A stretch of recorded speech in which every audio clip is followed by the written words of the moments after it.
Welcome to TV Recaps. Today I will be recapping a British crime drama set in the 1920s after World War I, centered around the exploits of the notorious crime family, the Peaky Blinders. Before we start, don't forget to like, subscribe, and turn on notifications for our channel. Please sit tight and enjoy the recap of the TV show Peaky Blinders, Seasons 3 and 4. For recaps of Seasons 1 and 2, refer to link in description. Oh, and of course, spoilers ahead. The show begins with Thomas, Shelby, and Grace getting married. Thomas's family and gang, the Peaky Blinders, as well as Grace's family, cavalrymen from the British Army, have been invited. During the wedding, Kaladin, a Russian refugee, makes contact with Thomas as part of secret dealings with exiled Russian aristocracy. He has been contracted to supply them with tanks to mount a revolution in Soviet Georgia and overthrow the communist government. Unfortunately, Kaladin gives the wrong codename and is marked as a spy to be killed. After collecting the money for the job from Russian Grand Duchess Tatiana, Thomas tasks Arthur, his older brother, to kill Kaladin. However, after marrying Linda, a devout Christian, Arthur has found God and is reluctant to do it. Thomas tells him that the Shelby family will hang for their crimes if they don't kill Kaladin. After a scuffle, Arthur kills him and burns his body. Next morning, Thomas meets with Father Hughes and informs him that the tanks are in good condition. He is a member of Section D, a secret far-right organization, and is working for the Russian aristocrats. Hughes sends Thomas to meet Grand Duke Leon, Tatiana's uncle, who gives him a sapphire as reward for killing Kaladin. Meanwhile, Vicente Changretta, an Italian gang leader, confronts Arthur and John, Thomas's brothers, for burning down his son's restaurant. John threatens Vicente and later beats up his son. At a family meeting, Thomas sides with John and orders them to burn down two of their pubs as show of force. Arthur and Polly, Thomas's aunt, disagree with his decision. Grace and Thomas attend a dinner event for the Shelby Charity Foundation. Unexpectedly, a Changretta assassin, disguised as a waiter, pulls out a gun and fires at Thomas. He misses and kills Grace instead. Thomas is devastated. Following Grace's funeral, Thomas orders Arthur and John to bring Vicente back alive and kill his wife and son. They kill his son but allow his wife to escape to New York because she was their teacher in school. Arthur and John capture Vincent alive, who Thomas threatens to torture. As an act of mercy, Arthur kills him. With help from Ada, Thomas's sister and an ex-Communist Party member, Thomas finds out that Hughes has been leaking details of their plan to the Soviets. In return, he rewards her with a job offer, head of the Boston office in the United States, dealing only with legitimate business. After some consideration, Ada accepts the job offer. Later, Thomas joins a dinner hosted by Grand Duchess Isabella, Tatiana's aunt, and updates her on the plan to steal tanks from a train. As he is leaving, Thomas alerts Tatiana that Hughes is a Soviet informant and offers to kill him for free. Sometime later, Thomas shares the plan with the Peaky Blinders. They will be paid in jewels, but Thomas believes the Russians will betray him and plans to break into their treasury. Thomas returns home to find Tatiana waiting for him. They have sex, and he deduces the jewels are kept in a strong room beneath the house. Meanwhile, Linda tells Arthur she is pregnant and wants him to leave the business, which he agrees to after one last job with the Russians. Linda demands a bigger share so that they can start a new life in California. Thomas reluctantly agrees. Polly goes to church while drunk and reveals Thomas's plan to kill Hughes to the priest, who in turn alerts Hughes. Thomas's assassination attempt fails, and he is beaten half to death by his henchmen. Hughes threatens to kill his son Charles, forcing Thomas to apologize in front of the Russians for wrongfully accusing him. Afterwards, he hobbles to a meeting with members of the Soviet embassy, and reveals that Hughes is playing both sides. He intends to use the stealing of the tanks to provoke a violent act on British soil, forcing the government to sever all ties with Russia. After the meeting, Thomas collapses from his injuries. 3 months later, Thomas has recovered, and the jewel heist is drawing near. Thomas enlists Scifi, a Jewish gang leader, to appraise the jewels to make sure they are real and hires his comrades from the war to tunnel underneath their mansion. He also makes a deal with the Soviets, removing all firing pins from the tanks, rendering them useless, and negating the need to blow up the train. Unfortunately, Hughes catches wind of Thomas's betrayal and kidnaps his son. He demands that Thomas blow up the train himself in exchange for Charles's safe return. Thomas discovers that it was Alfie who betrayed him and confronts him. Michael, Polly's son, dissuades Thomas from killing Alfie as it will be bad for business. Later, Michael reveals to Thomas that he was abused by Hughes as a child and wants revenge. Thomas sends Michael to rescue his son and kill Hughes. At the same time, Arthur and John set off to bomb the train in case Michael fails. He successfully kills Hughes and saves Charles.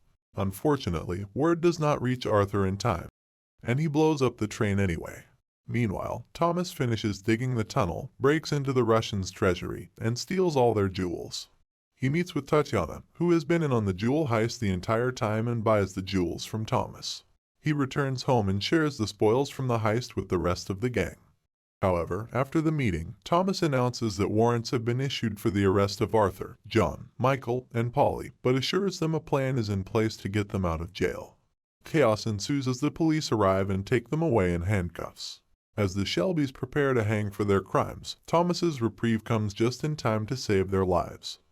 1 year later, the Shelby family is scattered and estranged from one another. Aside from Michael, who still works for Thomas, John, Arthur, and Polly have all left the company and are living separate lives, with money from the heist. Unexpectedly, each of them receives a black hand from Luca Changretta, Vincent's older son and a part of New York City's Italian mafia, marking them for death to take revenge for his father. Thomas calls for a family meeting but is unable to reach John and sends Michael to bring him back. However, after killing an Italian mobster, disguised as a cook in his own home, Thomas realizes the plan was to assassinate them on Christmas Day. Thomas quickly alerts the rest of the gang. Unfortunately, he is too late as 3 gunmen, hiding in a cart, pull up on John and Michael and open fire on them. Michael survives and is hospitalized, but John dies from the gunfire. The Shelby family agree to put their differences aside until they have dealt with the threat. Thomas hires Aberama, a gypsy killer for hire, to help them. Aberama agrees to ally with Thomas if he helps Bonnie, his son, become a boxing champion. After witnessing his fighting prowess, Thomas and Arthur decide to help him. Thomas is confronted by Jesse, a union leader and Communist Party member, to pay equal wages for men and women, but he refuses. In response, Jesse rallies the factory workers to go on strike. Afterwards, Luca meets face-to-face with Thomas, and they agree to settle their vendetta with honor. Next morning, Thomas, Polly, and Ada meet in Michael's hospital room for a meeting. Arthur, however, is absent. In the meeting, Thomas suggests that they send Aberama after Luca, instead of sticking to tradition of having Arthur avenge John. They take a vote without Arthur in favor of Thomas's suggestion.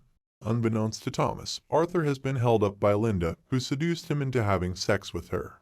Afterwards, he is attacked by 2 of Luca's men, who sneaked into the factory.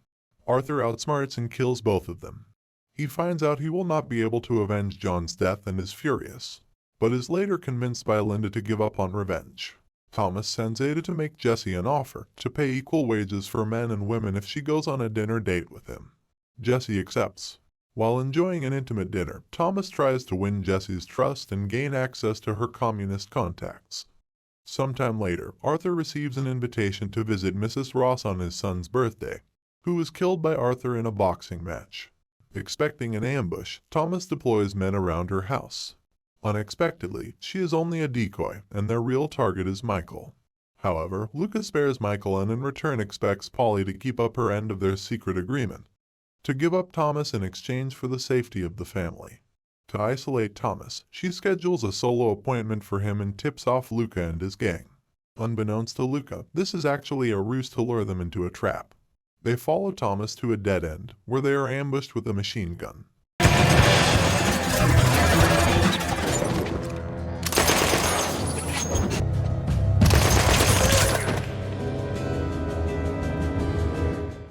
Before they could finish their duel, the police arrive and break up the fight. At night, Lizzie, Thomas's secretary and lover, tells him that she is pregnant with his child. He appears uninterested but promises to buy her a house where she can rest and have the baby. Thomas sets Bonnie up for a boxing match with Alfie's fighter, a welterweight champion. Luca visits Alfie and makes him a deal to bring his men into the boxing match as seconds. In return, they will sell his rum in New York. The match begins, but Arthur grows suspicious of Bonnie's opponent's seconds. He follows one of them out of the arena and gets caught in a stranglehold. Thomas arrives just in time to save Arthur's life. However, he announces news of his death to trick Luca into thinking he has won. Sure enough, Luca lets down his guard and meets with Thomas in his distillery to force him to sign over his assets. Thomas reveals that he has sent Michael to America to form an alliance with his enemies in New York and turned his men against him. After a scuffle between the two, Arthur appears, to Luca's surprise, and kills him, winning the vendetta for the Peaky Blinders. As a final act, Thomas confronts Alfie for his betrayal. Alfie, look at me!